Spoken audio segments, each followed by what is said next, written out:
রাষ্ট্রপতি মোহাম্মদ শাহাবুদ্দিন ও প্রধান উপদেষ্টা অধ্যাপক মোহাম্মদ ইউনূসের সঙ্গে সাক্ষাৎ করেছেন সেনাবাহিনীর প্রধান জেনারেল ওয়াকারুজ্জামান। সোমবার সকালে প্রথমে প্রধান উপদেষ্টার সঙ্গে সাক্ষাৎ করেন তিনি। এরপর রাষ্ট্রপতির সঙ্গে সাক্ষাৎ করেন। সেনাবাহিনীর দায়িত্বশীল একটি সূত্র আমার দেশকে এ তথ্য নিশ্চিত করেছে।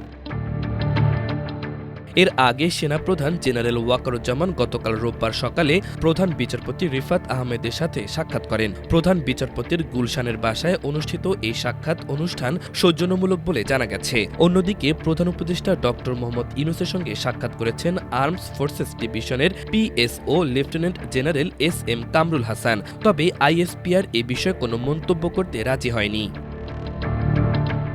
এই দুই সাক্ষাৎ অনুষ্ঠান নিয়ে সামাজিক যোগাযোগ মাধ্যম সহ জনমনে নানা প্রশ্নের সৃষ্টি হয়। গুজব ছড়িয়ে পড়ে রাষ্ট্রপতি মোহাম্মদ শাহাবুদ্দিন চুপ্পু পদত্যাগ করতে যাচ্ছেন। তবে আমার দেশের পক্ষ থেকে অনুসন্ধান করে জানা গেছে বিষয়টি সম্পূর্ণ ভিন্ন। জানা গেছে প্রধান বিচারপতির সাথে সৌজন্য সাক্ষাৎকালে সেনাপ্রধান পিলখানার ট্র্যাজেডি এবং গুমের তদন্ত ও বিচার কার্যক্রম নিয়ে কথা বলেন। এ বিষয়ে আইনি দিকগুলো জানতে চান। অপরদিকে প্রধান উপদেষ্টার সাথে প্রিন্সিপাল স্টাফ অফিসার পিএসওর সাক্ষাৎটি ছিল রুটিন।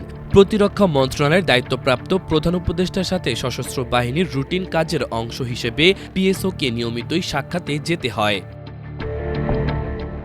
মাল্টিমিডিয়া ডেস্ক, আমার দেশ।